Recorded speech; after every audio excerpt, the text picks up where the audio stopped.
compte rendu de ma journée de vibe coding. Alors comment on fait pour lancer une application en une journée, top chrono? Qu'est-ce que j'ai fait? On a des études sur le case, le client, on connaît les features qu'il a besoin. On a le data model, donc on a la base de données. On a quelques screens en Figma pour savoir à quoi va ressembler l'interface utilisateur. Et à ce moment-là, ce qu'on peut faire, c'est utiliser le MCP avec Windsurf. Donc en gros, on clique sur un écran et il peut avoir un écran à la fois. Si on peut faire aussi des captures d'écran, ça marche. Et donc en gros, on envoie ça sur Windsurf.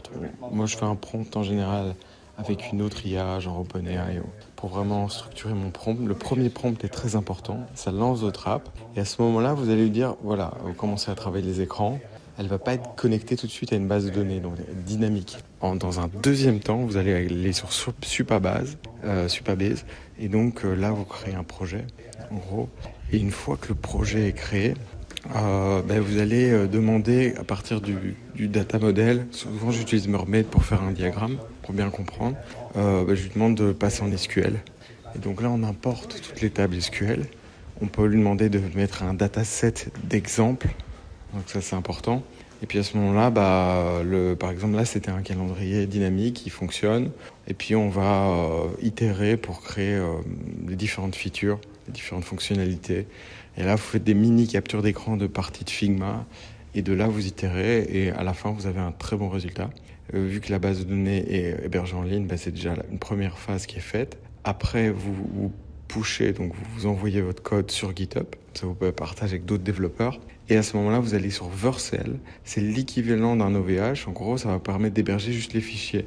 Et sauf que OVH, c'était du PHP, maintenant MySQL, tout ça, ça c'est fini. En fait, maintenant, on travaille avec des Node.js. Et donc, du coup, il faut déployer. Et donc là, souvent, vous pouvez faire des petits allers-retours, une petite itération avec Windsurf. Le déploiement sur Vercel va se faire en 2-3 phases. Parfois, il manque un petit fichier de config ou quelque chose comme ça.